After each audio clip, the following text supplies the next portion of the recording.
तो आज की गांव की जीवन शैली का जो अध्याय है वो है असौज। और असौज बेसिकली संबंध होता है घास से।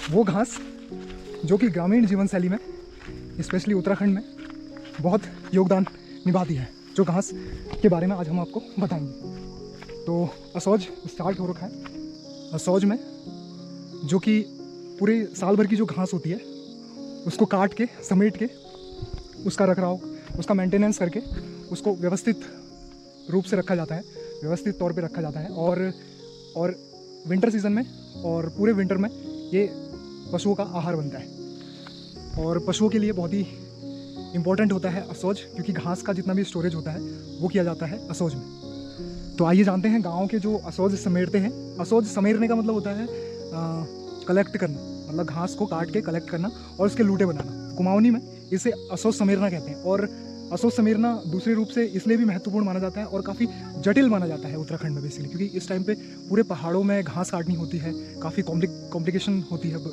बेसिकली औरतों को और साथ में साथ आदमियों का भी। तो आइए जानते हैं जो यहाँ पे असौज समेर रहे हैं उनसे, कोई ग्रामीण होंगे यहाँ पे, गाँव के लोगों से जानते हैं।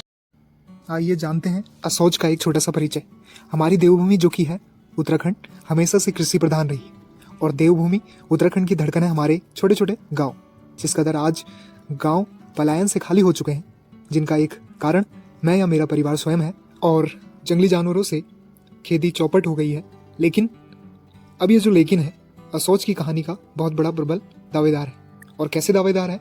और वो लेकिन कोई और नहीं, गाँव के मेहनतकश लोग हैं। आपको वो एक महान पर्सनैलिटी मिलने वाली है जो कि आपने आए दिन मेरे साथ कई बार देखा होगा, और उनका जुड़ाव और प्लस गांव की जीवन शैली में उनका योगदान आप इनको भली भांति जानते होंगे। ये है हमारे, शकल दिखाइए अपनी, ललदा, वन एंड ओनली ललदा।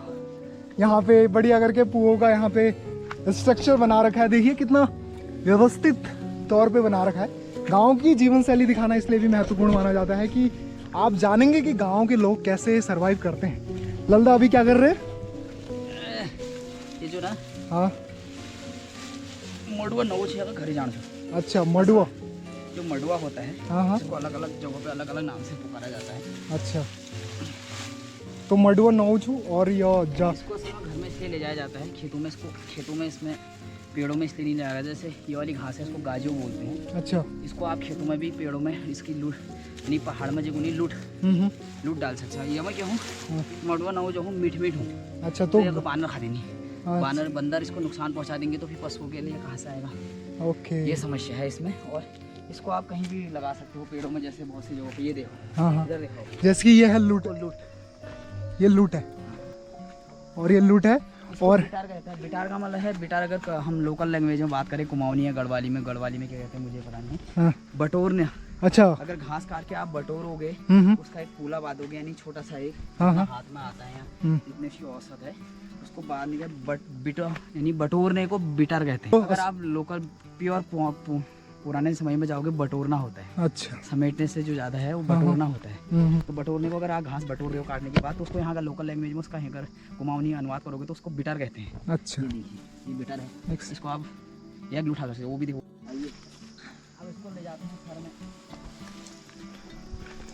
तो ललदा ने ऊंचा दिया है, कान में धरेंगे, सर में नहीं रखेंगे। ललदा की कमर टूट गई है। अरे खुलने वाला, खुलनी हुआ हो रहा है बोल रहे हैं ललदा यहाँ पे। अब इसको ले जाया जाएगा, वो उतनी दूर घर है, ये चढ़ाई चढ़ के घर ले जाएंगे इसको। ठीक है, अभी हम चाय देने आए थे। अच्छा, जैसे कि असौज का बेसिकली मतलब ये भी होता है कि जब आप कहीं पे अनकंफर्टेबल महसूस करते हैं तो वो असहज होता है। और असहज में आपको उस जगह से प्रेम नहीं होता जहाँ आप रह रहे हैं, या जिस भी कंफर्ट जोन में आप रह रहे हैं वो असहज नहीं होता। तो उसी से आदमी को हो जाता है क्या करूँ। हाँ, उससे उस समय कि क्या ना करूँ जी, उस टाइम ये हो जाता है आदमी को, क्या करूँ क्या ना करूँ। तो दैट इज़ असहज। तो असहज से ही जुड़ा हुआ है असौज, जो कि पहाड़ का कल्चर है। और प्लस और फिर असौज से मतलब ये भी होता है कि आजकल इस टाइम का जो पीरियड होता है काफ़ी मतलब असहज टाइप का होता है, इनकम्फर्ट होता है, डिस्कम्फर्ट टाइप का होता है। तो ललदा ने, बाकी आगे ललदा बताएंगे उसके बारे में। जब ऋतुराज बसंत का आगमन होता है कि मनुष्य के जीवन में एक उत्साह और उमंग आ जाती है। असल में ऐसा इसलिए होता है जब बसंत ऋतु आती है तो जंगलों में या पेड़ों में नई नई कोपलें निकलने लगती हैं। तो उससे क्या उस समय क्या होता है, हमारे जो पहाड़ों में है उस समय धान की बुआई होती है, यानी चावल की बुआई होती है। अच्छा। झूमर बोया जाता है और भी जो दालें होती हैं जो जिस क्लाइमेट के हिसाब से होती हैं, जो जिस क्लाइमेट पे सटीक बैठती हैं उस हिसाब से वहाँ पे फसलों का उत्पादन होता है। हो सकता है कहीं सिंचित भूमि हो, वहाँ पे कैसे कौन सा प्रकार का चावल बोला जाएगा, चावल बोया जाएगा, तो ये चीज़ें वहाँ पे बोई जाती हैं। ओके। उस हिसाब से क्या होता है मनुष्य के जीवन में जब उत्साह आता है कि वो खेतों में खेती करता है और उसी समय माह के बाद फागुन का महीना आता है, उस समय खेतों में बुआई होती है, धान बोया जाता है, जो हिंदी महीने होते हैं। हाँ, फागुन कह सकते हैं, तो झुमर बोया जाता है। तो उन मनुष्य का जीवन में क्या होता है कि यार खेती होगी, मैं खाऊंगा। मेरे एक सवाल पर आपसे पूछूंगा, जैसे कि जो असौज होता है, असौज को बेसिकली इतना जटिल क्यों माना जाता है कि लोग यार बोलते हैं कि यार असौज सिमरण छू, असौज सिमरण छू, बहुत ही मतलब सारे काम छोड़ के वो करना है, तो ऐसा क्यों कहा जाता है? जब असौज को इसलिए असौज मतलब जो असज माना गया है, इसको इसलिए माना गया है, जटिल इसलिए माना गया है, जैसे मैंने बताया कि फागुन के महीने में धान और झुमर बोया जाता है। एक साइड की जो गांव की जो भूमि होती है वो दो साइड डिवाइड होती है। अच्छा। या नीचे या ऊपर होगी, बीच में गांव होगा, या आइट साइड गांव, बीच में गांव होगा तो आइट साइड होगा। ओके, उससे कहते हैं टालटन माल्टन कह सकते हो, वाराटन पाराटन। तो इसमें होता है कि फागुन और चैत में आपने एक साइड बो दिया, उसके बाद वो जैसे झुमर और धान बोया और उसके साथ जो दालें हैं वो बोई। अब फागुन चैत बैसाख जेठ आया, जेठ में आपने एक साइड मडुआ बो दिया, उसमें जो दालें हैं गौहर, रैंस या अन्य जो दालें हैं वो बो दी। ठीक है, अब वो दोनों फसलें असौज के महीने में तैयार होती हैं, यानी भादो असौज में तैयार हो जाती है। भादो का महीना, भादो के महीने से बरसात भी शुरू हो जाती है। असौज का महीना जो होता है उस समय क्या होता है, आपने खेतों से झुमर भी उठाना है। अच्छा। उसको बटोरना भी है, धान जो घर आए हैं उनको भी निकालना है, घास भी काटनी है। अगर मान लिया अचानक की बारिश हो जाएगी, छत में सब सामान है तो उसको अंदर भी करना है। कौन घर में खाना बनाएगा, खाना भी खाना है, पशुओं के लिए चारा भी लाना है। तो असज अब आदमी को क्या करूं। अब इसमें क्या होता है, घर वालों का बहुत योगदान होता है इसमें। जो असर पहाड़ की जो पृष्ठभूमि है, पहाड़ों के बच्चे भी बहुत काम करते हैं, दिन में स्कूल जाते हैं, शाम को घर वालों की मदद करते हैं। उनका स्कूल का भी होता है। अब हमारी उम्र इतनी है, अभी हम घर आए हैं, कुछ दिनों की छुट्टी के लिए आए हैं, यानी हम अपना जो हमारा जो काम है वो कल्चर का काम है, यानी संस्कृति को देश के विभिन्न कोनों में प्रदर्शित करना है।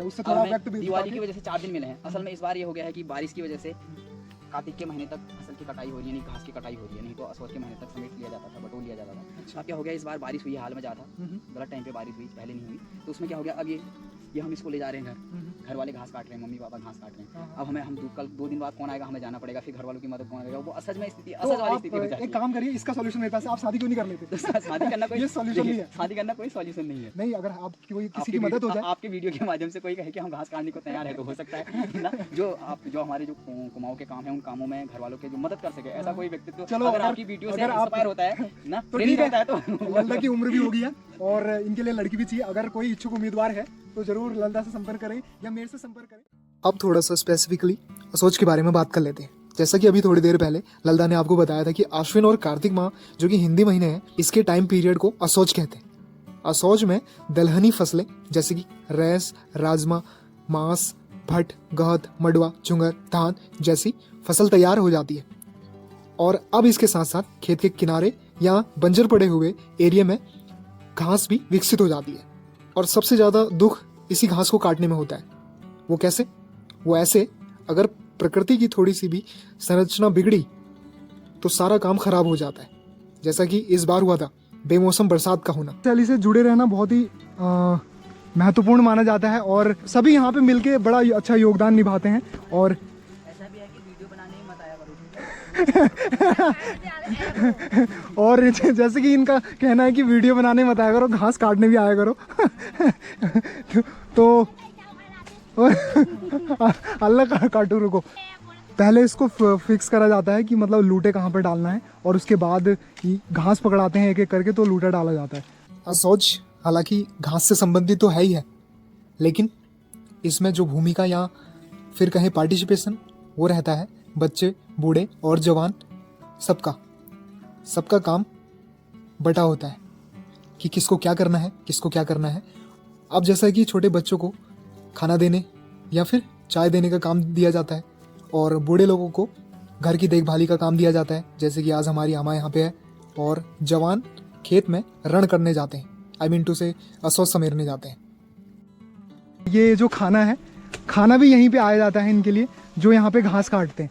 और घास काटने के बाद घास काटने के लिए ना इनको समय होता है किसी ना खाने का, ना सोने का, ना पीने का, सारा कुछ यहीं पे ही आता है। और ये कह रहे हैं रात में भी हम यहीं रहते हैं। और जैसे कि ऊपर बढ़िया करके बनाया जा रहा है और वहाँ पुए पकड़ाए जाएंगे और उसके बाद यहाँ पे लूटा डाला जाएगा।